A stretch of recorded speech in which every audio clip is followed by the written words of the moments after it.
Once again, we have the privilege of talking with Rabbi Leib Tropper, and we are continuing with our series pertaining to the Chazon Ish, taking off the shelf, as it were, the deep and meaningful and lifelong lessons of those wonderful things that the Chazon Ish teaches us in this forum.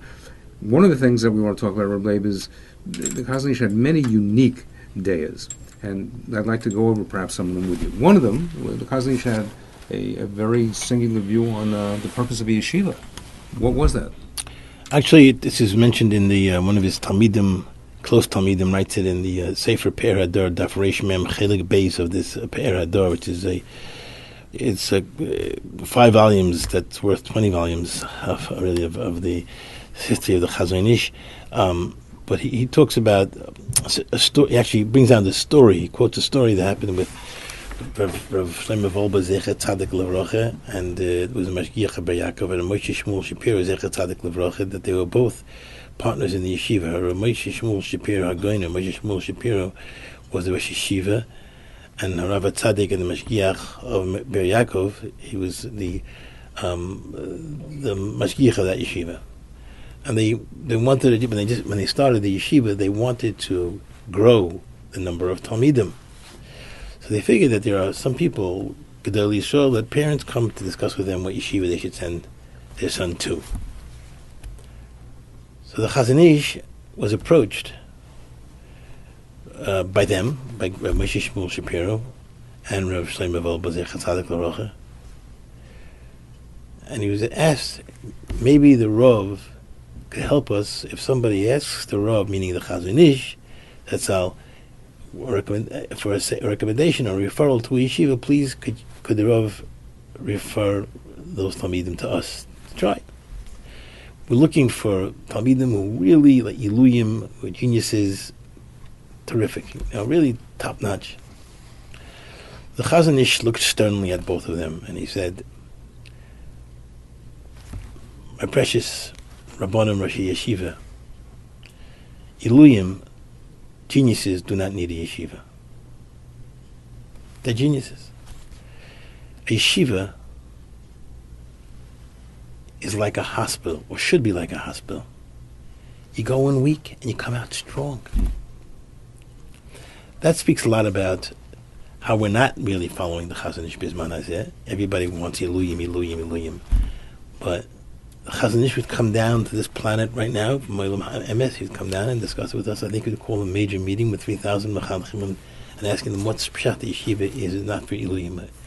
The yeshiva for Iluyim is for an alter ego of some people who look, yeshiva. If I have a yeshiva of Iluyim, I must be the Ili of all Iluyim. If all my Talmidim are Iluyim, I must be the Ili of all Iluyim. But the Chazon Ish was very clear that a yeshiva is for average Bachram, maybe even Shvach Bachram, who need to become strong, like a hospital.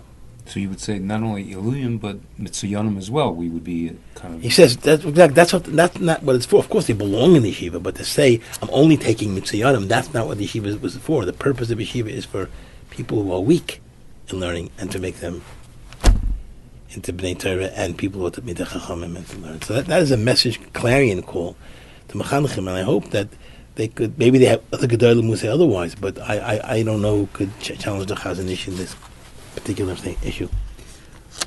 Other things which he also had a very strong and unique day on, all along the growth path of a Ben Bas Torah, was the age of marriage. He had a very particular day on that. What was that? Well, the Chazon Ish actually, right, exactly. He did not use the exemption that the Gemara gives in Kiddushin. Lamed Amud Aleph on the top of the Gemara talks about the ages of marriage. So Chazon Ish says that, which is actually Mishnah. It says Ben Shemona Esrei L'Chuppah. It says 18 years old, the person should be in the chuppah, and Chazon Ish says clearly in the Igris in the Cheli Gimel, he writes that 18 is the halacha. You should get married at 18 years old. And all these other excuses, panasa and this and that, are just vain, just nothing, meaningless, just distractions from the truth. And he encouraged 18, and Rabbi Akiva learns in the Mishnah. I think Rabbi Akiva says when it says Ben Yud Ches L'Chuppah in the Mishnah in Pirkei Avos, Rabbi Akiva learns the Hainu Ben Yud Zayin. It means he's 17 years old because you become 17, you're going into 18th year. So here Rabbi Akiva already learns that Pshat in Ben Shmones L'Chuppah means in the 17th year. When you turn 17, you're going into 18. Yeah. It's interesting because that type of guidance would normally come from the Rosh Yeshiva or the Mechanech in yeshiva. So what was his feeling about the role of a Mechanech? Right. So, first of all, no question that this issue about marriage, of course, has to be spoken to Pirshos Rabbeim and Gedolei Yisrael and people that he's close to. And because I don't know the maturity level of an 18-year-old. Also different places. The maturity of an American yeshiva bacher is quite different than the maturity of the Israeli bacher who brought up with so many different experiences and was was taught on the job how to settle for less in life, and that word doesn't exist in America because, as we know, we don't take no for an answer. So, but besides that, the concept of, you say, as the being a machanech. So you could look at I think in the Emunah B'Tochen of the Chazon Ish written. He has some sharp, tough words, both. As I said, he was very iconoclastic, and we spoke about this a number of times.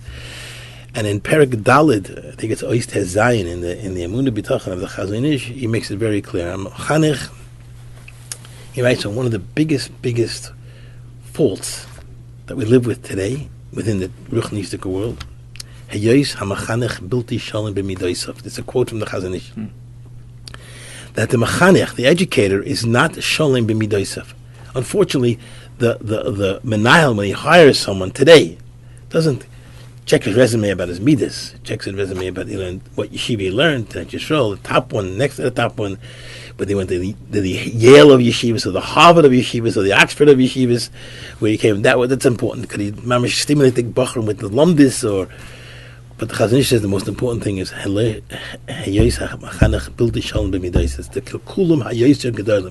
the most damaging things to a student is when a Rebbe is not Shalom b'midaisav. And then he gives an example. He says, when the Rebbe gets angry, he yells something, and the Rebbe thinks he's doing Shem Shemayim, or whatever it may be, and I'd say, a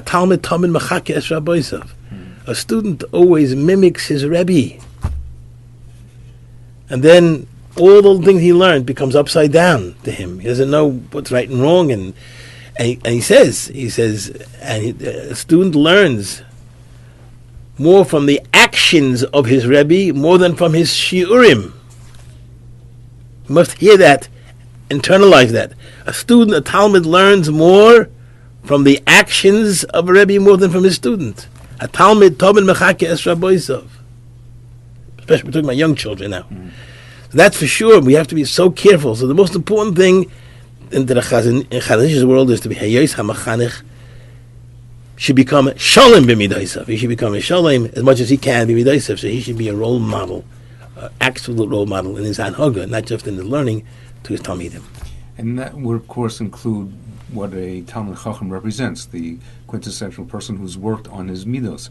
He also had a day along these lines pertaining to whom a person should marry in terms of a Bas Talmud Chacham. He had a very interesting interpretation on that. I understand. I mean, I've seen it, and it's in the Kovetz Igris. I don't remember which chelik, but I could find that. It's in the Kovetz Igris Chazon Ish, where he makes it very clear. He makes it clear that the Gemara Pesachim Memtes, I think Gemara says a person should sell everything he has and marry his son off, marry a Bas Talmud Chacham, right? Or marry his son off to a Bas Talmud Chacham. So, and also a person should sell everything he has and have his daughter marry a Talmud Chacham, right? That's the other side. So the Chazon Ish writes, what is a Bas Talmud Chacham? I mean, today with Talmud Chacham, such a elevated assignment to become a Talmud Chacham in its work and in its achievement. It's a very, really something tedious. It takes much time to do that. So the Chazon Ish says that a Bas Talmud Chacham Bisman Hazeh is a woman who went to Beis Yaakov, who went to frum schools, whatever kind of frum school. I mean, it means the real frum schools. Those who went to real frum schools. Yaakov is just an example of one. But then that style school is considered a bas talmud chacham, and it doesn't matter necessarily if the parent is not a talmud chacham and the parent is not, a gadol b'yisrael. A person father cannot learn for hours per day, or maybe whatever other things that the faults that the parents may have. A girl who learns in a Moiseh Torah of a Beis Yaakov is considered a bas talmud chacham. It's remarkable. He had a very strong opinion also. I mean, everything had a strong opinion about, but these are things which, as you say, Leib, are iconoclastic. Did you ever believe that a talmud should be removed from yeshiva? And if you did, when would that be? It's interesting. In the letter he writes to someone about that, the Chazon Ish writes, he says, I was asked about this question, he says, and this question requires, according to him, he requires 23 dayanim. The Mishnah says, the first Mishnah in Sanhedrin talks about how many numbers are required. 71 is for national issues, 3 is for dini mominus, and 23 is for dini nefashis.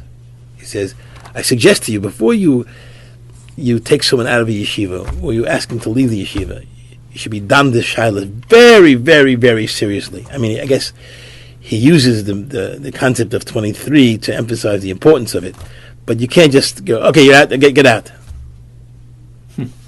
Well, what did he feel about along the lines of everybody, not only the people in the yeshiva, but avoiding averas, avoiding sin? You mean how to avoid sin? I guess How that was to avoid right. it. Chazon Ish has interesting. I mean, it says in the Mishnah Pirkei Avos, but Chazon Ish had an interesting concept. I mean, he had the verbiage he had was different. He said, he talks about himself. He says, I never move an aver in my body without consulting the Shulchan Aruch. I don't move any limb in my body without having a consultation with the Shulchan Aruch. That's what a person should think in his mind. I mean, it's hard to think about, always like lofty things about thinking about God and thinking about dying and think about that, but that much you could think. You could think about consulting the Shulchan Aruch before you do something. Hopefully we all will. He also felt very strongly that somebody who, I guess everybody has a Yetzer Hara, but he said that, I guess somebody who was influenced more ordinarily than other people by the Yetzer Hara had a kind of distinct personality. So what did he mean by that? Well, the Gemara says, Godol ha-mitzuvah v'oiseh, greater is the one that is mitzuvah v'oiseh, is commanded and does. Godol mitzuvah v'oiseh, one commanded to do and does it. Mimi she'enim mitzuvah v'oiseh, more than somebody who is not mitzuvah v'oiseh. Now by the Zohar and Kedushin, all over the place the Gemara says that.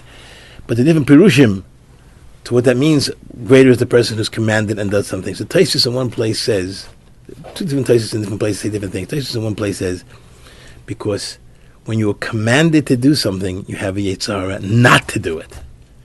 When you volunteer to something, the Yetzer Hara doesn't come into you and tell you what not to volunteer. The Yetzer Hara tells you what not to respond to in terms of a chiyuv, an obligation. So when you have a chiyuv to do something, you must do it. Yetzer Hara says, you find an excuse. You're honest. You can't. You have a headache. You have this. You have extenuating circumstances for all different ways. So that's why he says his lashon is, of course people have a strong Yetzer Hara. Strong people have a difficult time. There's no question that one can live, but listen to me. He begs us to listen to him. No, my dear friend, we should give chizuk to people who have a very, sometimes almost, it feels that it's inconquerable. We should tell them, nitul hayetzer, the absence of yetzer, is nitul haneshama, is the absence of soul. That's why we get more. The reward is amplified when we are mitzvah ba'oiseh, because only the person gadol ha-mitzvah ba'oiseh means it's a sign that he's a gadol, not just greater is the deed of one who's commanded, but gadol, greater is the person who has the Yetzer Hara not to do it. He's full of soul. That's why the Yetzer Hara attacks him, because he's full of soul. Nitul haneshama. Nitul hayetzer, the absence of inclination and proclivity and urge to do something wrong, the absence of that is nitul haneshama, is the absence of soul. it seems that everything which he wrote and personified in his own life was a result of tremendous self-scrutiny, cheshbon nefesh on a regular basis. Was that something that he felt that everybody had to do, or really that each of us has to go through this process of self-scrutiny? And I guess, how did he feel that a Jewish man or woman should view themselves on a daily basis? Okay. So the Chazon Ish says it very briefly. It's so every word of the Chazon Ish Kemat is like so beautiful and so, besides being poetic, it's penetrating to the Leib and the neshama of a person. A person wakes up in the morning, he says, Moida Ani, Fanecha, Melech, Chai, V'kayim, Melech. You know, B'shas Lante, or the other, one of the Balmus used to get up and say, Moida Ani, who am I to go and thank the Eibush even? I mean, we thank the Eibush for letting him thank us. We say, Moida Menach L'loch, we respond to the Chazan, Al She'anu Moida L'loch. We end up saying, we thank you for letting us thank Kosh Baruch Hu. So, the Chazon Ish had a beautiful perspective. He said, a person after the Moida Ani, he says, he has to say to himself, who's this L'fanecha? L'fanecha is, I have to remember, there are three components to my day today. There's a mitzaveh, there's a commander, who I'll get my instructions what to do today. There's a mitzvah, there's one who's a commandee, and there's a mitzvah, there's a commandment. And a person should think about that every day. He gets up in the morning, think about the mitzaveh, the mitzvah, and the mitzvah. Can I ask you one more question? Which is unique. What Musar works did the Chazon Ish learn? That is for another conversation. It really is. That's a big discussion because the Chazon Ish was troubled with the conventional Musar in a certain way that it was taught. Chazon Ish believed that halacha is one of the major components of diktuk adin. He calls it, was a major component of, for example, of learning Musar. For example, somebody who is washes neglavasa, right? Washes neglavasa in the morning. It takes time to wash neglavasa. He wants to run out and get a cigarette. And he has sablanas. So, well, first you have to wash neglavasa. Go easy. And you have to go to the bathroom and make the bracha shachi. Now that'll hold in when you have to go to the bathroom. You have to relieve yourself. So, patience. You have to have patience. You know, again, just grab a cigarette and just do things that you want to do and not like. There is a halacha, there's a mitzvah and a mitzvah and a mitzvah. So that component of diktuk hadin, in a certain sense, makes you, I guess, more to be tolerant. You're not impatient. You're patient. Other parts of like Hilchas Shabbos,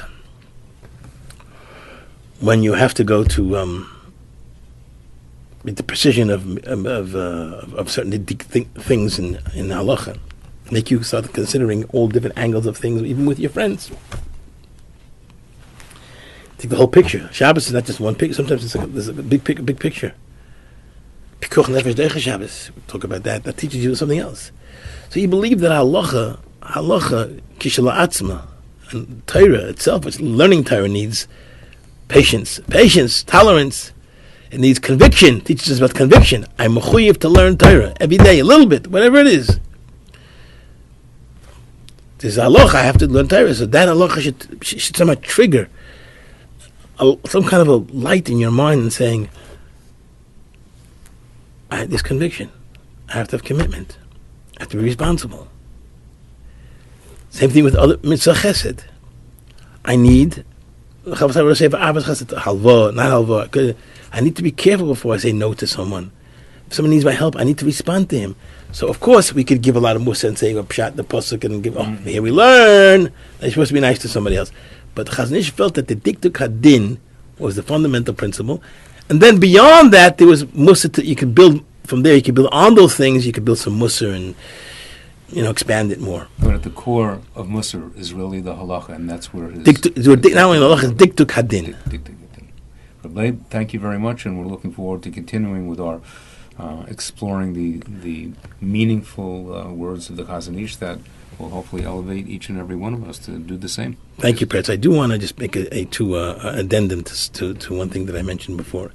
In this world we have today of chinuch, I guess we all feel, and parents feel sometimes deprived of their children. They feel that their children are deprived of the patience that the Rabbi should have for his student, and And I just want to share with you this little episode with the Chibina Rav. The Chibina Rav was consulted by a group of Rabbeim. They came to him to complain about why is it that Talmidim, we prepare them, we test them constantly, over and over again, and they don't know, they just don't know. So the Chibina Rav Zatzal said, I have an eight of you, I have a remedy for this problem. They were all ears. Remedy? Yeah, but you're not going to listen anyway, so why should I just waste your time? He said, no, we'll listen. He said, listen to me. I test students to show them what they know. You test them to show them what they don't know. Try it my way. The purity of mind and the cleverness of Gedolei Yisrael, true Gedolei Yisrael, is something that is, what can I say, it's astounding. Leib, thank you very much, and we're looking forward to being further astounded and uplifted by these wonderful shiurim. Thank you very much. All of this Torah we learned today, I hope it's meaningful. Shibi le'ili nishmas, my dear Yedid Nefesh, Onav Mikol Adam, Shaif Ayel, Shaif Nofik, Rav Aaron Felder, Zechron Levacha, just passed away 2-3 weeks ago. And also it should be for Schus, for Chana Rochel, Bas Leah, she should have Refuah Shlema, B'Mehera. Thank you. Thank you.